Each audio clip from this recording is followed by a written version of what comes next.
Hi guys, welcome back to the Home and Homestead.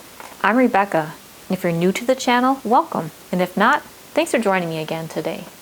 So today we're going to head into the kitchen and make a really simple but really tasty homemade gift. This would be great for that home chef or griller in your life, and just in time for the holidays you can whip it up and add this to gift baskets or for a present for someone you care about. We're going to be making some homemade infused salt.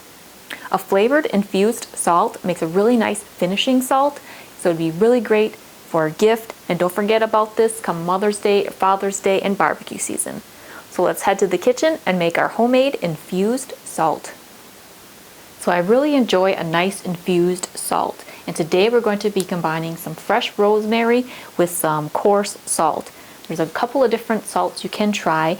I have a nice kosher flake salt. This works very nicely for this. And I also have some coarse sea salt. So you can use those.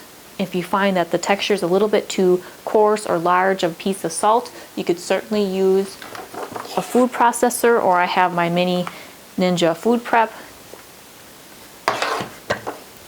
processor.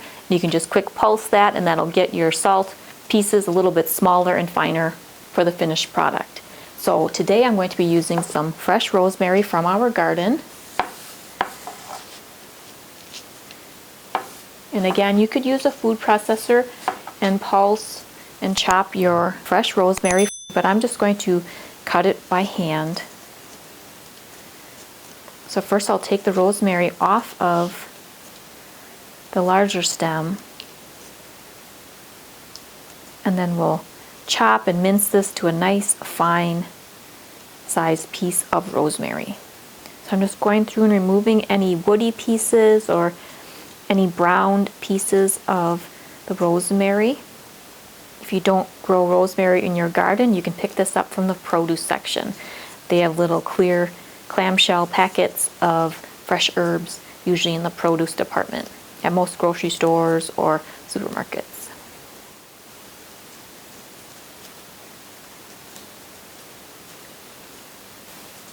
Alright, so here we have our rosemary all removed from the stems, and I removed any of the little brown pieces and woody portions of rosemary, and I'm just going to finely mince this up. So I'll just run a knife through it in a few different directions.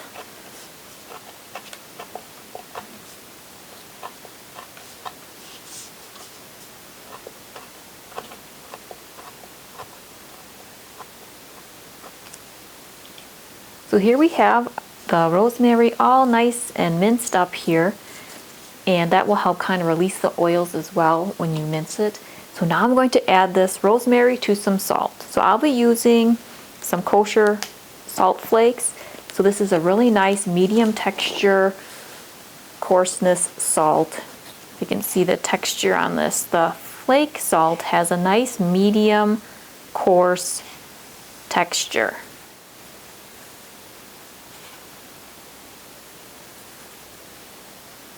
If you wanted something a little more coarse, you could certainly use the sea salt, and you can also use your food processor to get the right coarseness that you want for your finishing salt.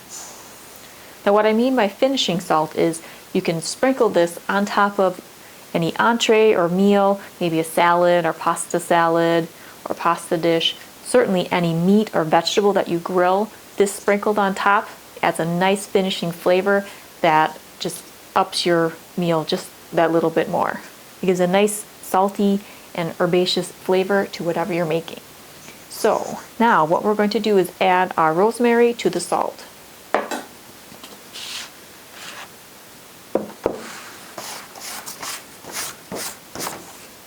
And just mix it through.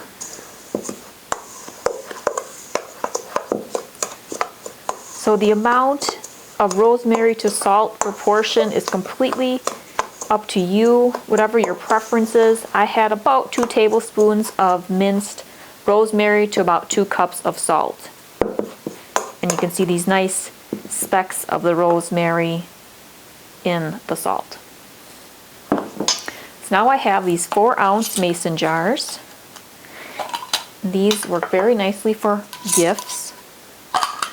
You could also use this if you're making this for yourself, and it'll store nicely in your spice cabinet this way.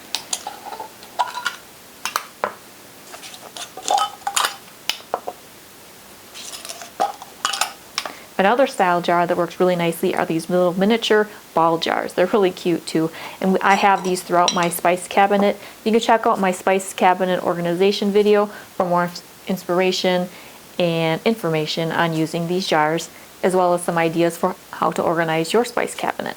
So I'll just take a small funnel and I will spoon our prepared infused salt into these jars.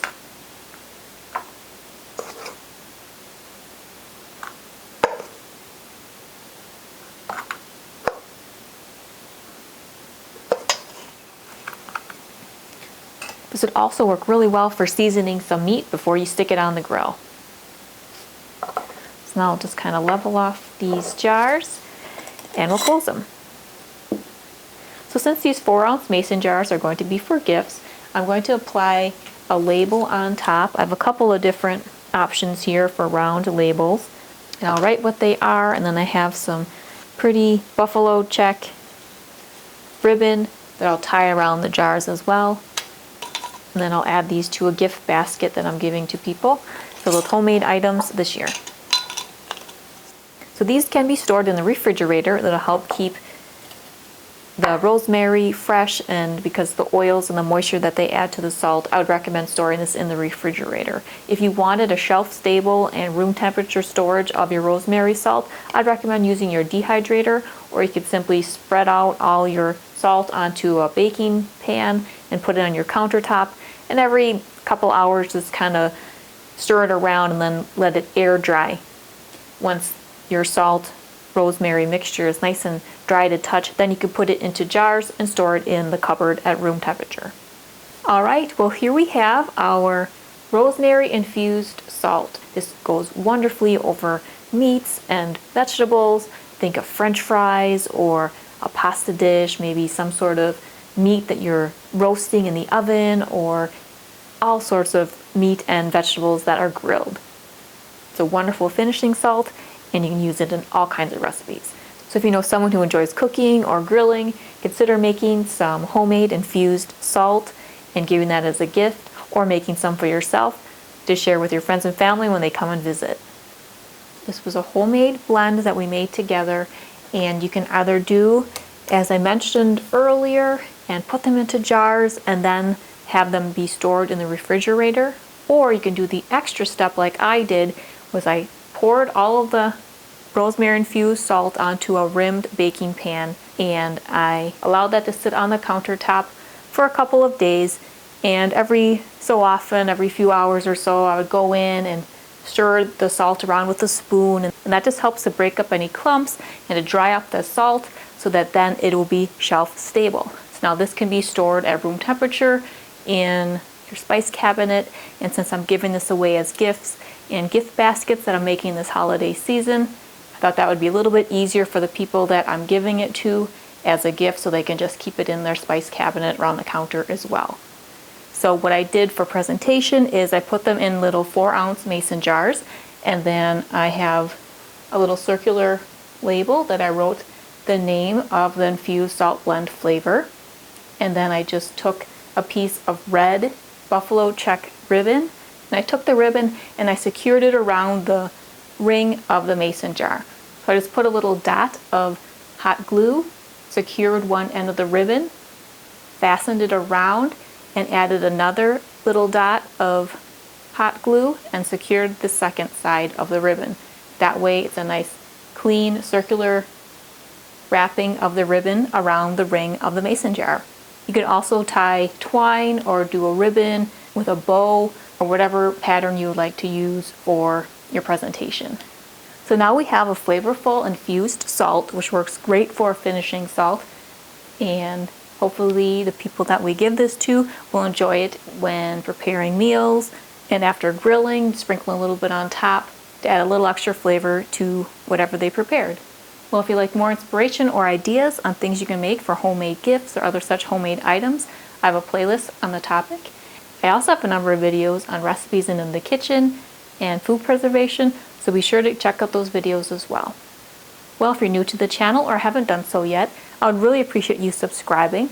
And if you enjoyed this or any other video that you watch, please give them a thumbs up. I hope you're having a wonderful day. See you next time. Take care.